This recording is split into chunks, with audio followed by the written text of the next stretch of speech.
Willy Kalenga, nous tendons déjà à la fin de notre entretien depuis les États-Unis en connexion avec Kinshasa. Est-ce que, la toute dernière question, préoccupation, est-ce que la RDC a les moyens de financer les élections à quelques mois des élections? Est-ce que nous en avons le moyen ou bien nous allons tout droit vers un report? Willy Kalenga. Bon, je ne pense pas que s'il y a un report, ça serait par rapport aux moyens. Parce que quand vous regardez les plans de décaissement, jusqu'à ce jour, je crois que la CENI a déjà bénéficié de plus de la moitié de son budget. Et quand vous regardez les prévisions de l'année, même s'il y a des doutes pour qu'on réalise vraiment les 15 milliards, je suppose quand même que pour le demi-milliard qui reste, ça ne sera pas compliqué pour qu'on arrive à financer les élections. Mais s'il y a des problèmes avec les élections, à mon humble avis, c'est par rapport au consensus autour de la grande question. Parce que vous savez qu'il y a beaucoup d'autres Congolais, en tout cas des formations politiques de premier plan, qui n'ont pas appelé leurs militants à l'enrôlement. Donc il y a évidemment la nécessité, moi je le pense, d'une certaine concertation pour lever la grande option, afin que nous n'allions pas dans des élections qui soient en réalité des pièges, pour que l'on puisse, après les élections, connaître une crise qui soit plus forte qu'avant les élections. Et il faut pas, les deux organes sont complémentaires. L'IGF fait un travail de prévention, un travail de répression directe, parce que parfois il y a des flagrances dans certaines gestions. L'IGF peut entrer dans une entreprise et entrer presque dans la gestion, mais c'est que la Cour de compte ne peut pas faire. La Cour de compte travaille sur base d'abord du Code de compte de l'État. Il travaille avec les comptables d'État avec lesquels elle fait le rapport de la réduction des comptes. Je pense que les deux sont complémentaires et il n'y a pas, en ce qui me concerne, en tout cas dans ma perception des choses, il n'y a pas d'antagonisme possible.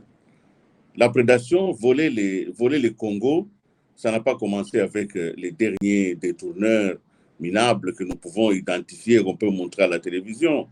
Notre pays s'est construit sur la prédation. Ça signifie déjà que la colonisation elle-même a été mise en place pour pouvoir piller, détourner les ressources légitimes de ce peuple. Il ne faut pas oublier cela. Alors, tous les systèmes se sont organisés après l'indépendance, tous les régimes ont été construits sur cette logique-là que les ressources de l'État devaient être des ressources à privatiser par des groupes qui avaient le pouvoir. Dans ce pays, celui qui est au pouvoir pense que tous les moyens de l'État lui appartiennent. Ça n'a pas commencé aujourd'hui. C'est une culture qui s'est insérée dans la classe politique. C'est comme ça que l'on fait un effort. Beaucoup de gens se battent pour accéder à des postures. Nous sommes donc dans un pays rentier. Comme le pays est suffisamment riche en ressources, le plus important, ce n'est pas de travailler pour gagner ces ressources. Non, c'est d'arriver à des postes où on peut décider. Pendant de longues années, pendant des décennies, la politique a été essentiellement une politique de prédation. Les gens arrivaient au pouvoir, quel que soit le poste, c'est de poser des questions. Qu'est-ce qu'il y a ici comme moyen et comment je peux privatiser quelques moyens pour mon bien personnel? Vous savez, c'est difficile de répondre par oui ou par non, parce qu'un gouvernement est évalué en fonction d'abord de la qualité, de l'ampleur des défis qu'il doit relever, mais aussi par rapport à la pertinence des résolutions, des décisions que ce gouvernement prend. Le gouvernement Samadou Kondé, qui est dans sa deuxième année, je pense que dans l'histoire de notre pays, c'est un des gouvernements qui a été confronté à des situations sécuritaires les plus compliquées. En même temps que l'on demande au gouvernement de défendre les territoires, de défendre la sécurité et l'intégrité territoriale, en même temps, on veut que ce gouvernement fasse de la croissance et favorise la production des richesses pour une redistribution équitable.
partout où vous nous suivez, soyez le bienvenu dans votre nouveau numéro de votre magazine One Day, One Way. Nous avons l'insigne honneur de recevoir pour vous, depuis les États-Unis d'Amérique, Willy Kalengai, qui n'est plus à présenter, qui fait partie de nos mentors depuis la République démocratique du Congo.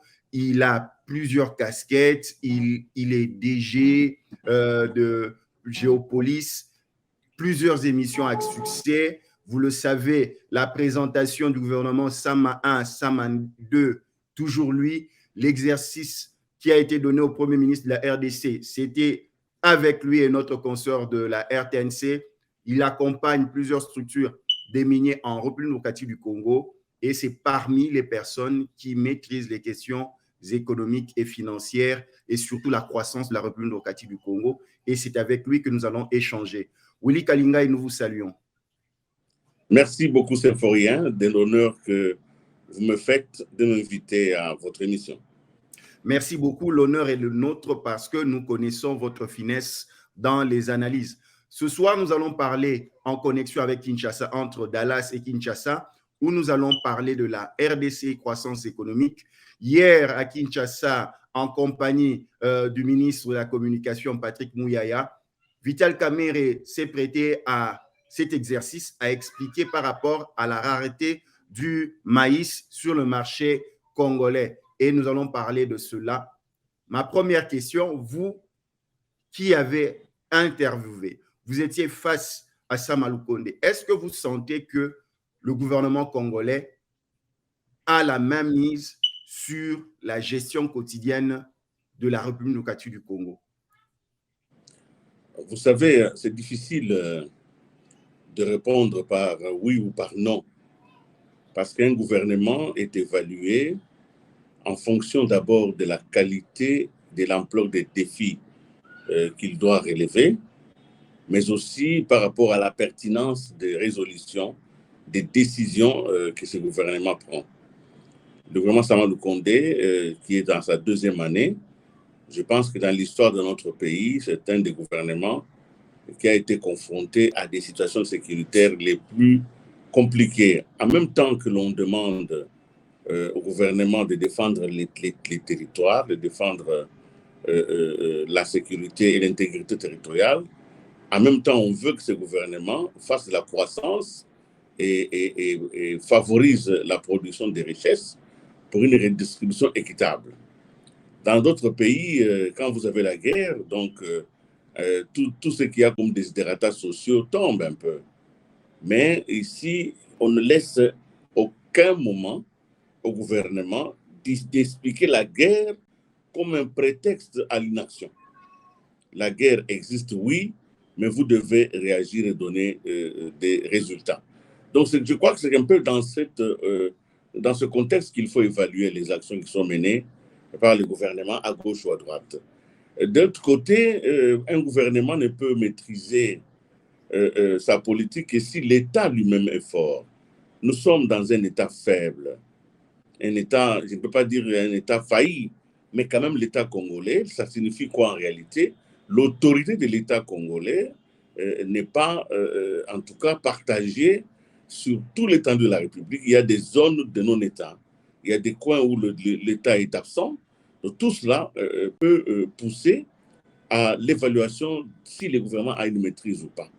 De ce qu'il peut toucher, de ce qu'il peut modifier, de ce qu'il peut arranger, je crois que l'honnêteté nous oblige de reconnaître que des efforts sont réellement menés. Les efforts sont réellement menés. Quelle est la valeur ajoutée, par exemple, des nouveaux venus dans le gouvernement Sama Lukonde? Nous avons Vital Kamerhe qui fait son entrée. Nous avons Jean-Pierre Mbemba et Mboussa Nyamouissi, si je m'abuse. Quelle est la valeur ajoutée, selon vous, en homme de médias, en journaliste?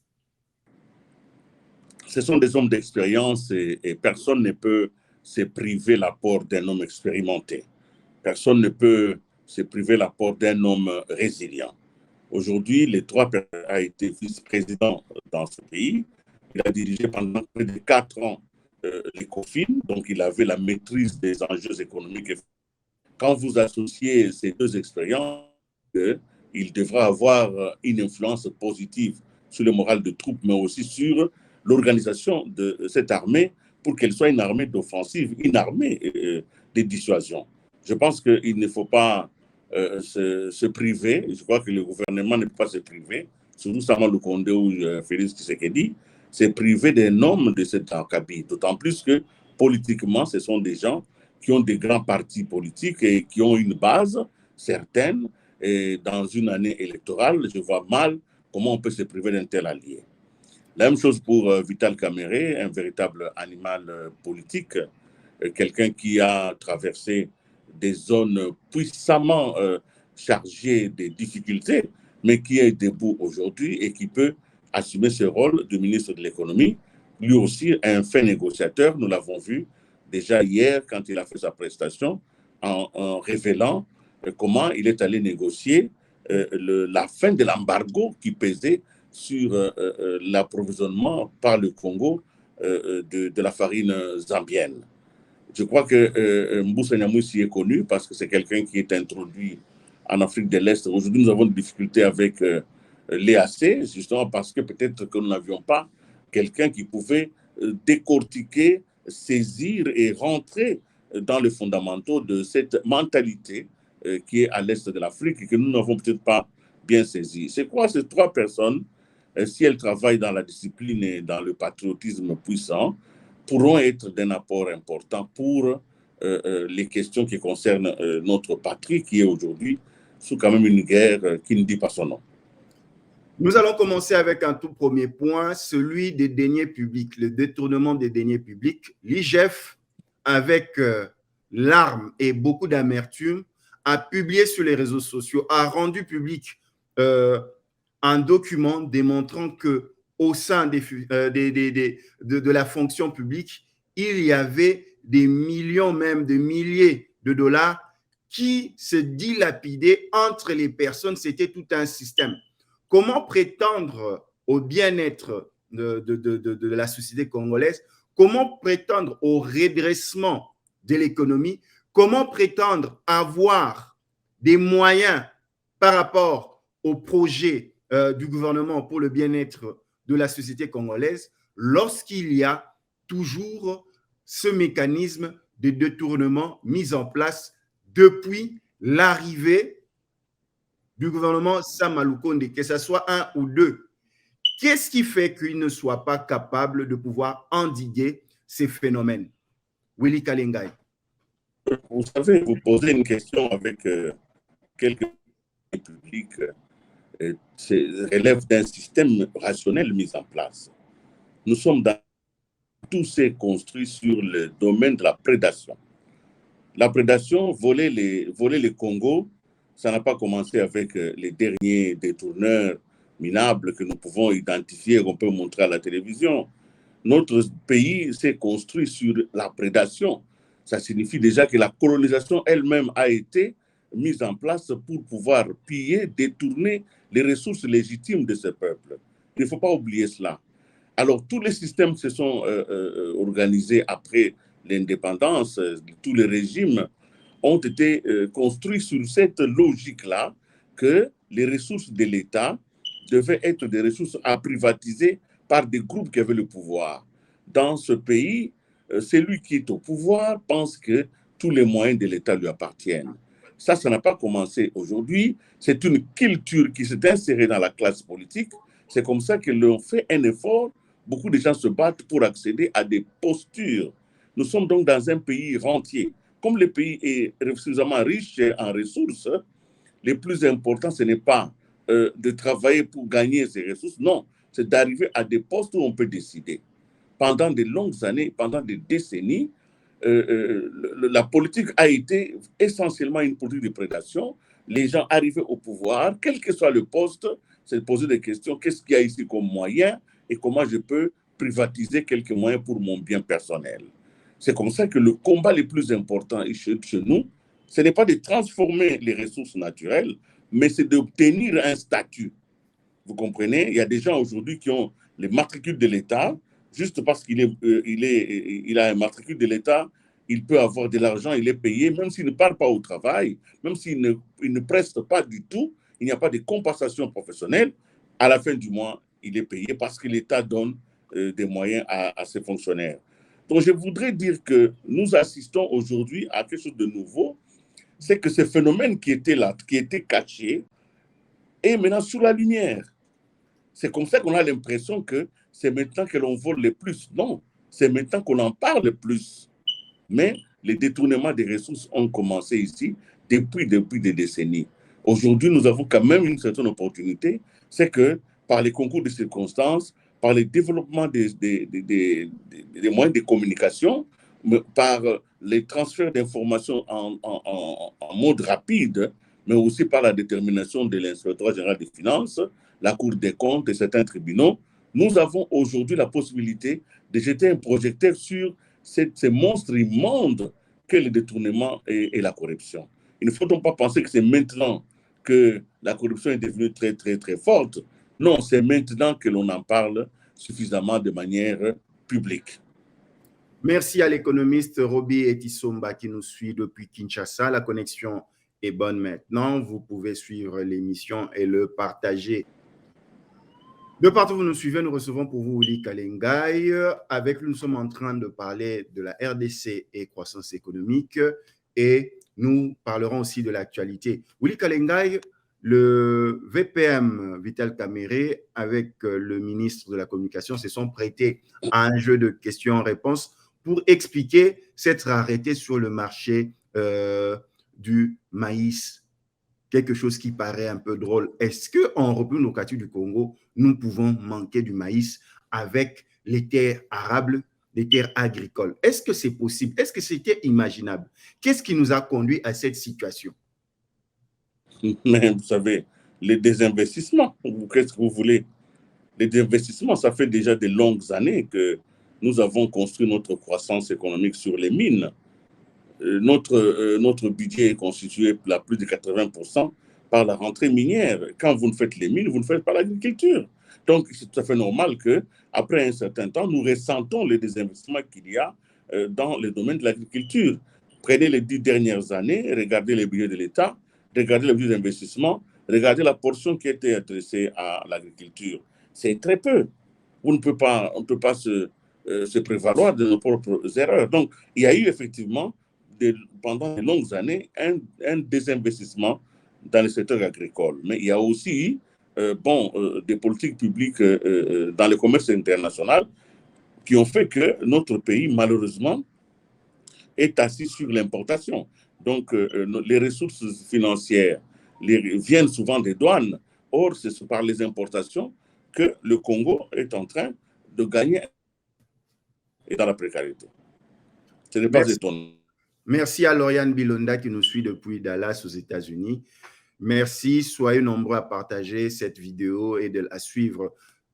Mais, Willy Kalengai, lorsque nous regardons le gouvernement, avant même l'arrivée de Félix Tshisekedi au pouvoir, nous avions le projet Bokangalonzo pour désengorger la problématique agricole. Nous avons le service national aujourd'hui avec Kanyama KCC. Mais comment expliquer, malgré cette approche qui est rareté? On nous a vanté les mérites de Kanyama KCC, même des points de vente des farines de maïs pour les familles des militaires. Mais comment expliquer qu'à la fin, qu'on nous dise qu'il y a rareté, vous nous parlez des investissements, tandis que l'État congolais a initié des projets pour pouvoir répondre aux besoins agricoles de la population congolaise? Écoutez, c'est un problème de chiffres et de rapports. Hein. D'abord, nous avons besoin, pour la zone concernée par la farine de maïs, par an, nous avons besoin d'1 million de tonnes pour la population, en tout cas du Grand Katanga et du Grand Kasaï, ceux qui sont les grands consommateurs de cette farine. Mais aujourd'hui, notre production nationale, Kanyama KCC y compris, nous n'arrivons pas à 300 000 tonnes. Donc, nous sommes autour de 250 000 tonnes. Donc, il y a un déficit de 750 000 tonnes. Ce déficit, vous n'allez pas le remplir simplement avec 2 ou 3 fermes. Il est vrai que Kanyama KCC travaille, c'est quand même, l'espace n'est pas assez grand. c'est un travail important, mais c'est un travail insuffisant. Il faut au moins par territoire, il faut au moins par territoire qu'il y ait 1000 hectares de champs. À ce moment-là, nous aurons, si vous calculez la productivité, les rendements par hectare, vous comprendrez qu'il faut absolument que nous puissions étendre notre espace d'exploitation. Ces 150 000 tonnes de déficit, ça ne peut être comblé que par l'importation. C'est comme ça que la farine est achetée dans les pays qui peuvent en produire. En ce qui concerne Bukangalonzo, je ne voudrais pas rentrer ici dans la polémique. Pour moi, ça a été un projet saboté. Je pense que ce projet, s'il avait obtenu le financement jusqu'au bout, ce projet aurait été une réponse valable. Ce projet était un projet génial. Je crois que nous qui avons fait les reportages, nous sommes allés sur le terrain.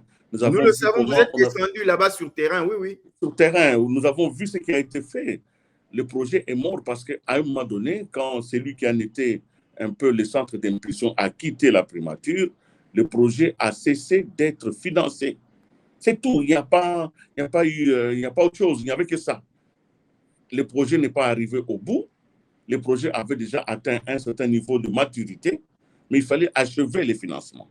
Quand on cesse de financer, eh bien, le projet commence à vivre sur ses propres réserves qui vont certainement finir.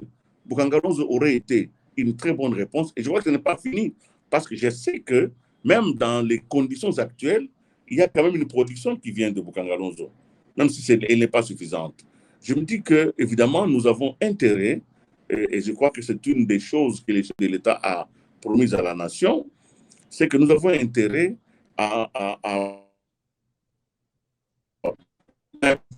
pour que les Congolais produisent dont ils ont besoin pour manger. Il faut produire ce que vous mangez de manière à... Willy Kalengai. Oui. Donc, produire ce que nous mangeons. Mais en aparté, j'ai pu être contacté par des opérateurs économiques qui nous ont expliqué, mais c'est rien, c'est beau tout ce que nous dit le VPM Vital Kamerhe et Patrick Mouyaya, mais il faut le reconnaître, il n'y a jamais eu des plans d'aménagement des routes, des dessertes agricoles pour désenclaver les zones de production aux zones de consommation depuis des années. Vous avez les villageois dont les produits agricoles sont en train de pourrir dans leurs champs parce qu'il manque de routes. Tout ça aussi, il faut le reconnaître. Il ne faut pas tout simplement dire parce que beaucoup de politiciens se sont mués en opérateurs économiques pour privilégier, par exemple, les maïs venant de la Zambie et d'autres contrées au malheur des agriculteurs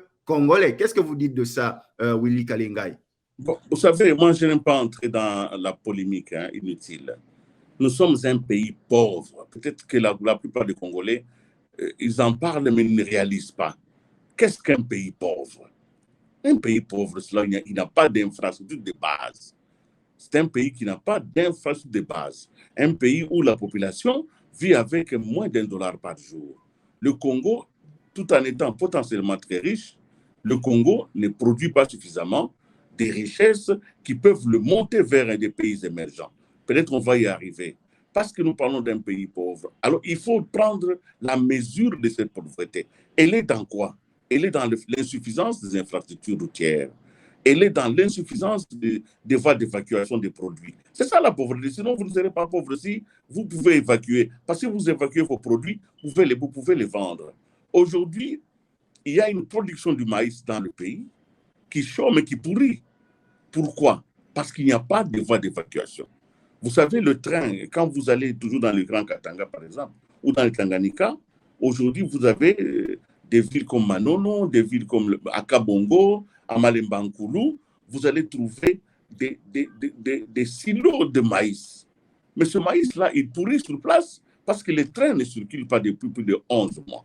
Donc, il y a des vérités qu'il faut assumer comme pays pauvre, comme pays précaire. Mais en même temps, évaluer les efforts qui sont faits pour réduire ces déficits. Donc, moi, je ne voudrais pas jeter des pierres sur les efforts qui sont fournis aujourd'hui, mais je sais que gérer un pays de 2 345 000 km², vous comprenez, c'est en tout cas 80 fois la Belgique, c'est la moitié de l'Union européenne aujourd'hui, et parvenir dans cet espace-là à construire des routes. Ça signifie que quand vous prenez la route qui va de Lubumbashi à Kinshasa, c'est Paris, Vladivostok. Donc, c'est quand même un espace qu'il faut intégrer dans notre analyse. Nous devons rester réalistes, regarder ce qui est faisable dans les temps, dans l'espace et avec les moyens qui sont donnés à ceux qui nous dirigent. Quel qu'il soit, d'où qu'il vienne, tout celui qui va prendre le pouvoir dans ce pays sera confronté à la difficulté, à l'adversité des terrains. Voilà ce que je peux vous dire, c'est vrai, il n'y a pas de route, mais il faut le faire. Il faut travailler. Il faut que chaque village, chaque district, chaque province se mette à... De partout où vous nous suivez, vous êtes dans One Day, One Way, Wangila Connexion depuis les États-Unis d'Amérique avec Willy Kalengai. Nous revenons pour cette deuxième partie de notre entretien avec notre invité depuis Kinshasa.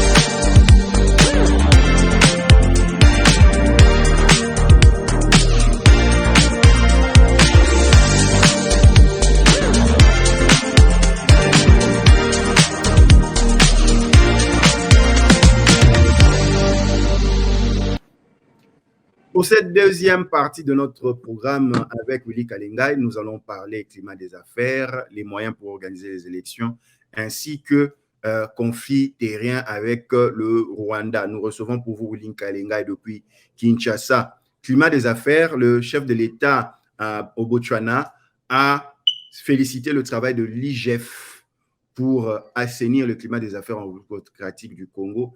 Est-ce que ma première question, pourquoi plus parler de l'IGF, donner plus de lumière à l'IGF lorsqu'on ne donne pas la lumière à une institution nationale telle que la Cour de comptes? Est-ce qu'il ne faut pas plus donner des moyens à la Cour de comptes afin de pouvoir assainir ce climat des affaires au niveau des entreprises de l'État qui sont des structures responsables de plusieurs autres structures privées, si je m'explique bien? Vous savez, vous avez une approche assez étonnante de cette question. L'inspectorat général des finances, c'est un service de la présidence qui, à l'origine,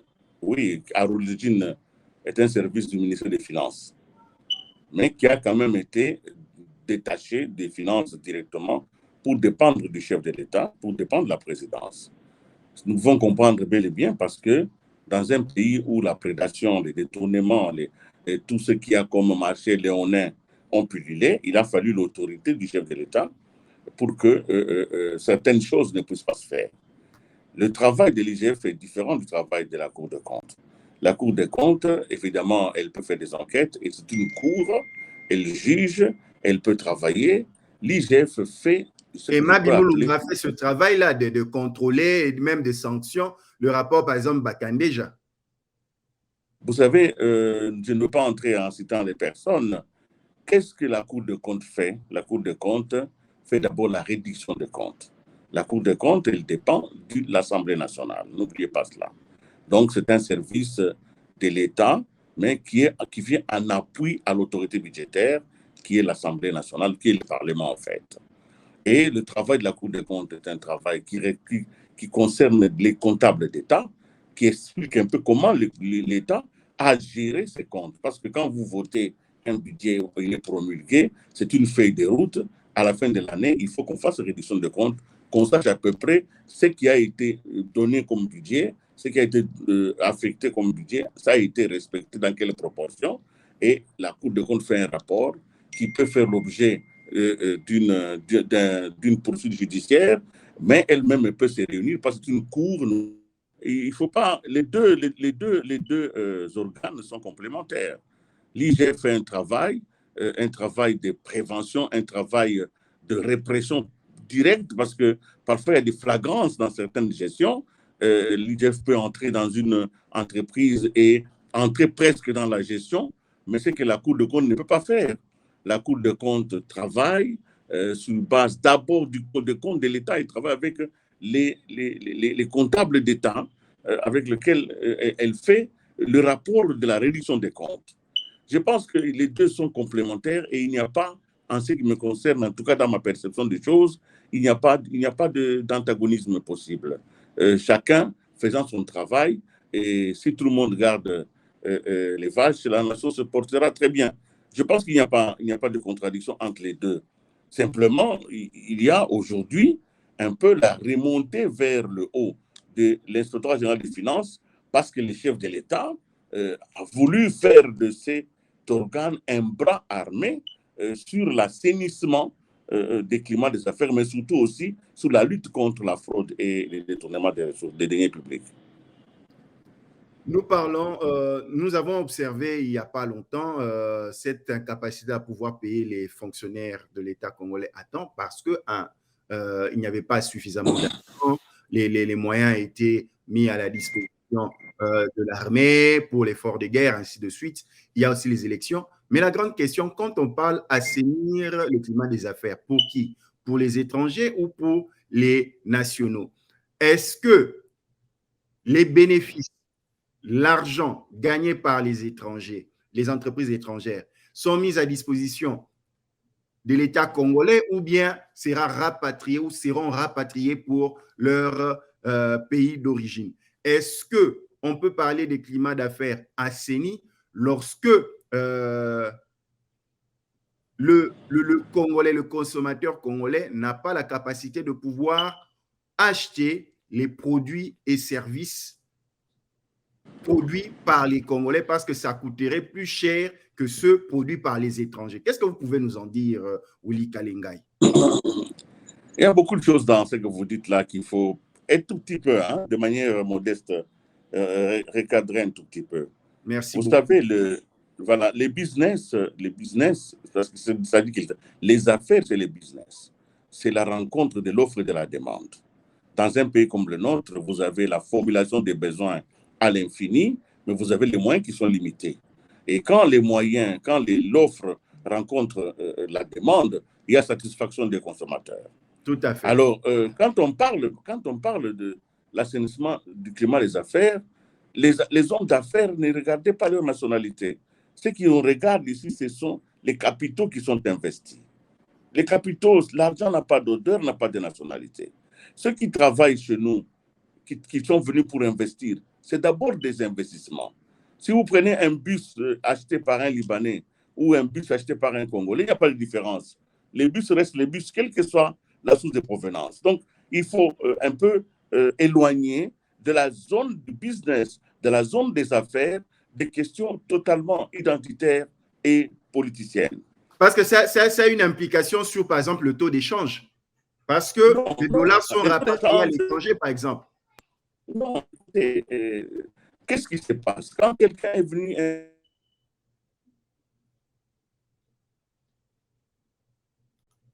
Vous avez une entreprise qui a investi ici pour exploiter le cobalt, que sais-je encore.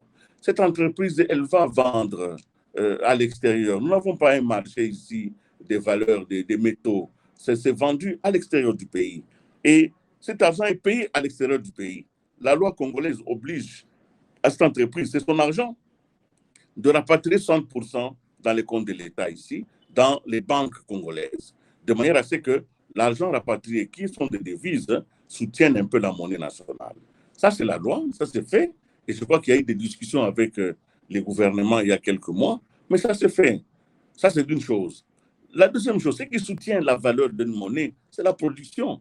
Nous devons produire de manière à ce que les différents produits congolais, pour pouvoir les consommer, nous avons besoin de francs congolais, et plus le franc congolais est recherché, plus il est embelli dans sa valeur interne.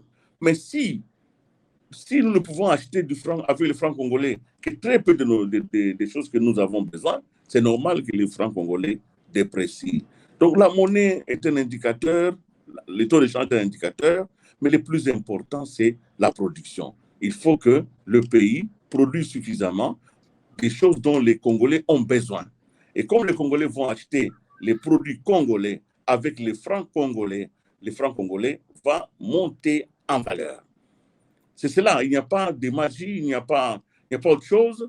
Pour ceux qui vendent à l'extérieur, donc ils doivent travailler à la balance des paiements extérieurs, l'argent qui est de l'extérieur est rapatrié ici à la Banque centrale dans certains comptes qui sont privés. Il n'y a donc pas de confusion. Le climat des affaires devra se réaliser par un cadre régulateur. L'État, c'est les régulateurs. L'État doit permettre à ce que ceux qui viennent investir ici se retrouvent leur business plan et surtout gagnent de l'argent. Parce que si quelqu'un vient ici pour investir qui ne gagne pas, ben, il aura perdu des ressources. Il ne faut pas simplement que l'on puisse confondre le fonctionnement de l'écosystème économique avec le fonctionnement de la politique. Les hommes d'affaires fonctionnent avec des lois économiques précises, fonctionnent avec l'État dans les rapports avec la fiscalité, avec la parafiscalité, avec les mesures incitatives, avec le crédit. Vous voyez, avec le crédit. Tout cela fait partie d'un package qui facilite aux opérateurs économiques de fonctionner dans un État. Si nous faisons un effort pour assainir le climat des affaires, eh bien, l'homo economicus, donc l'homme qui veut gagner, viendra ici pour investir. Mais si nous énervons l'ensemble des opérateurs qui sont dans notre pays par une fiscalité abusive, étouffante, par des lois en contradiction avec elles-mêmes, il est facile que les hommes désinvestissent. Comme ça se passe maintenant, beaucoup sont un peu découragés. Beaucoup sont découragés. Vous m'avez anticipé. Beaucoup de Congolais que je rencontre aux États-Unis et ailleurs sont allés faire des affaires ailleurs à cause de la disponibilité des moyens financiers. Un homme d'affaires fait de l'argent avec l'argent d'autrui, des banques. Par exemple, ici aux États-Unis, il m'est possible d'aller prendre un crédit et pouvoir financer une construction à Kinshasa d'un flat hotel où nous allons, par exemple, engager quelques Congolais pour donner du travail. Mais la difficulté aussi, dans ce sens, à améliorer le climat des affaires, c'est l'accès au financement des projets des entrepreneurs congolais. Qu'est-ce que le gouvernement congolais pense à cela? Parce que ça décourage beaucoup. Il y a un jeune Congolais qui est dans le e-banking en RDC. Il en voit de toutes couleurs par rapport à la fiscalité. Qu'est-ce que vous pouvez nous en dire? Je ne peux rien dire de plus que c'est que à partir du moment où nous n'avons qu'une banque congolaise, sur les 20 banques installées dans ce pays, il n'y en a aucune qui est congolaise. Les banques, c'est des boîtes qui cherchent le profit. Et quand les banques s'installent dans un pays, les banques ne financent que les opérations qui peuvent leur apporter à elles-mêmes des bénéfices. L'État congolais ou les hommes d'affaires congolais n'ont monté aucune banque. En tout cas, ça fait plus d'une vingtaine d'années, toutes les banques sont malheureusement des capitaux étrangers. Donc, pour que le Congolais accède au crédit, il doit traverser un saut d'obstacles, parce que ce crédit-là, d'abord, il est excessivement, il coûte cher, parce que le taux est excessif. Ensuite, ça devient compliqué. C'est comme ça que j'ai compris qu'au niveau du ministère des PME, on a commencé à mettre en place, avec la Banque mondiale et la BAD, mettre en place des mécanismes de financement de l'économie congolaise au travers des PME, sans passer par les banques, mais en mettant directement en concurrence les opérateurs économiques. Il y a un programme qu'on appelle le PADEM qui a été mis en place, qui permet et qui a permis, je crois, autour de 20 millions de dollars à donner des moyens à des opérateurs économiques congolais.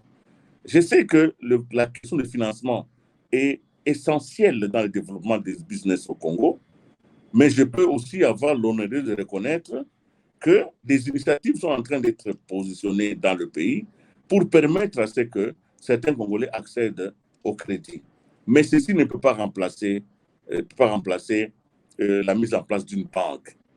Une banque, nous sommes encore dans l'état où, ici chez nous, autour de 20 millions de dollars, on peut faire une banque. Donc, si on peut créer une banque pour le développement, banque des crédits agricoles, comme il y en avait il y a quelques années pour les crédits agricoles, banque pour les PME, hein, banque pour les femmes. Les banques peuvent exister. Je me rappelle, je voudrais ici évoquer l'exemple d'un ministre, malheureusement il n'a pas fait longtemps au gouvernement, qui avait un projet dont nous en avons parlé, c'était de mettre en place la banque de la diaspora, en estimant que, parce que quand vous regardez le fonds que la diaspora envoie au Congo, ces fonds par an sont supérieurs aux fonds que la Banque mondiale et même la coopération européenne envoie au Congo. Les Congolais qui sont à l'étranger, ce qu'ils envoient dans le pays ici, par Western Union et tout ça, c'est plus que ce que nous recevons en coopération bilatérale ou multilatérale. Et donc, il y a donc une nécessité de capturer cette manne, au lieu que ça aille directement vers les personnes pour la consommation immédiate. Pourquoi ne pas amener ça dans une banque? Comme ça, ceux qui sont ici, les bénéficiaires en réalité, accéderont à cela par crédit et le pays pourra compter sur 1 à 2 milliards de dollars supplémentaires par an. C'était un projet magnifique, un très bon projet. Mais je crois que le ministre n'a pas eu l'occasion, à l'époque où il était ministre congolais de l'étranger, de le finaliser, de l'amener jusqu'au bout. Je me dis qu'il y a tout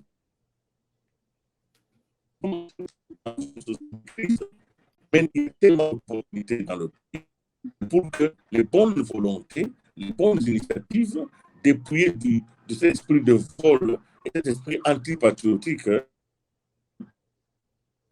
d'affaires qui soient incitatifs à l'initiative. Ils sont très industrieux, ils sont géniaux, les jeunes Congolais, et aujourd'hui, ils peuvent relever les défis. Willy Kalenga, nous tendons déjà à la fin de notre entretien depuis les États-Unis en connexion avec Kinshasa.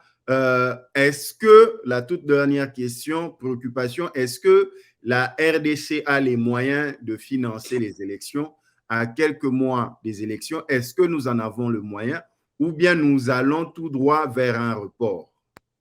Willy Kalenga. Bon, je ne pense pas que s'il y a un report, ça serait par rapport aux moyens.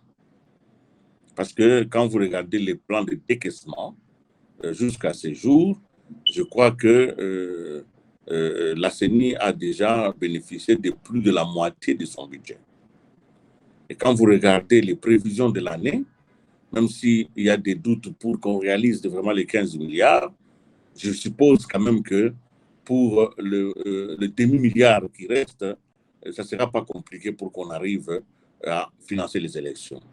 Mais s'il y a des problèmes avec les élections, à mon humble avis, c'est par rapport au consensus autour de la grande question.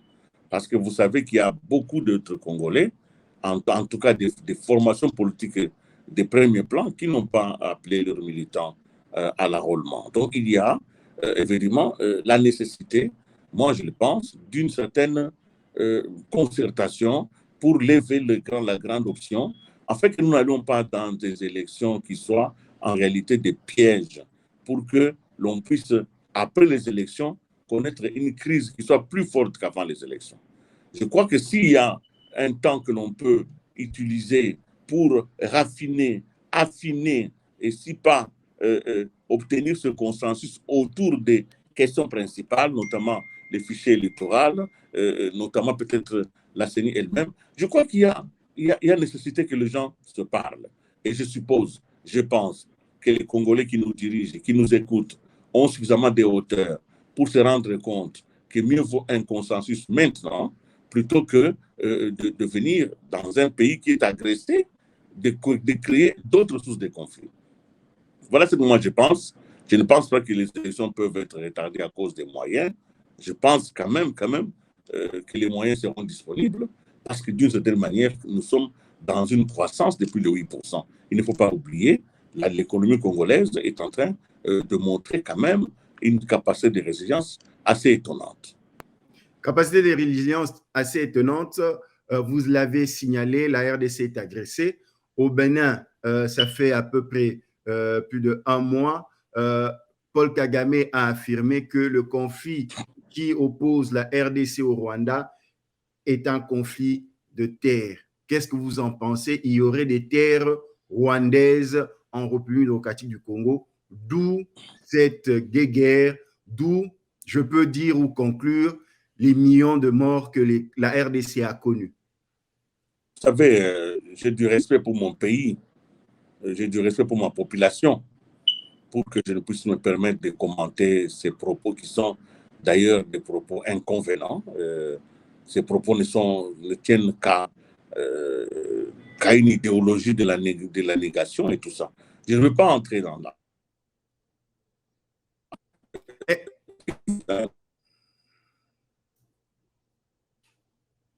Willy Kalingai? Willy Kalingai, vous m'entendez? Je vous entends bien. Vous m'entendez aussi? Non, le son était encore très coupé. Oui, vous pouvez reprendre, s'il vous plaît.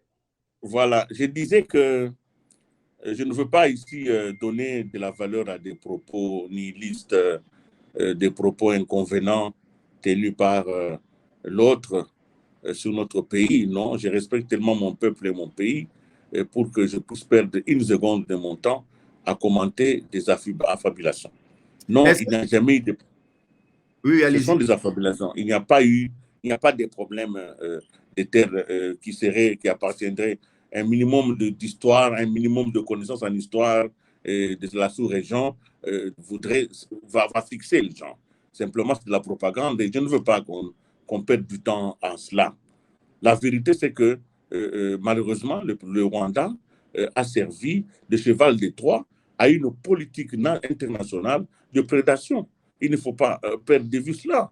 Le Rwanda, c'est quand même le pays qui a été choisi par des forces obscures pour pouvoir maîtriser, si pas caporaliser notre pays. Bon, maintenant que le temps est venu où les Congolais ont compris cela, les Congolais font de la résistance et les Congolais veulent récupérer leur pays. Il faudrait simplement que pour ceux qui ont de la décision, que l'on soit ferme sur des questions essentielles. Il ne faut pas perdre du temps dans ce qui ne va pas nous faire avancer. Les Congolais ont besoin de l'unité. Il faut qu'il y ait une unité d'action et de dépenser. Parce que la seule chose qui peut nous mettre ensemble, c'est de protéger notre nation, de protéger le pays. Les contradictions internes existent et elles sont même nécessaires pour la vitalité d'une démocratie. Mais elles ne doivent pas être des contradictions paralysantes, de manière à ce qu'elles paralysent l'émergence d'une énergie nationale capable de faire face à l'adversaire qui est aujourd'hui, qui n'est pas le Rwanda, qui est aujourd'hui une pensée. C'est une pensée nihiliste. Je ne pense pas que le Rwanda soit notre ennemi. Je ne pense pas du tout. Je pense que le Rwanda est aujourd'hui occupé par une idéologie qui est elle-même attachée à des intérêts de prédation pour que les gens puissent accéder à ce pays. N'oubliez pas que notre pays aujourd'hui, il est au cœur de toutes les grandes transitions. Nous sommes au cœur de la transition énergétique, nous sommes au cœur de la transition numérique, nous sommes aujourd'hui au cœur du climat parce que nous avons les atouts nécessaires pour être la réponse. C'est normal que le pays soit envié et qu'il soit attaqué. Ne parlez pas, ne donnez pas de la valeur à une victime. Le Rwanda est victime de sa propre turpitude. Aujourd'hui, appelé à entrer dans les massacres des Africains. Vous vous imaginez, hein, les pères fondateurs de l'Union africaine se retourneraient dans leur tombe alors qu'ils avaient décidé à l'époque que les frontières issues de la colonisation resteraient intangibles. Quel État estime qu'il a le droit d'aller au-delà de la pensée des pères fondateurs de l'Afrique? Ça signifie que cet État-là, c'est lui-même mis en dehors de l'Afrique. Il ne faut pas y penser. Willy Kalingai, un grand merci parce que déjà à Kinshasa, il fait tard. Merci beaucoup de cet honneur que vous nous avez fait de répondre à notre invitation. C'est moi qui vous remercie. Je ne suis pas habitué à parler comme ça. Hein. Nous sommes des observateurs. Nous analysons. Nous n'avons pas d'opinion politique affichée, mais je vous ai dit qu'en ce qui concerne ma nation, notre pays, nous avons le devoir de le défendre.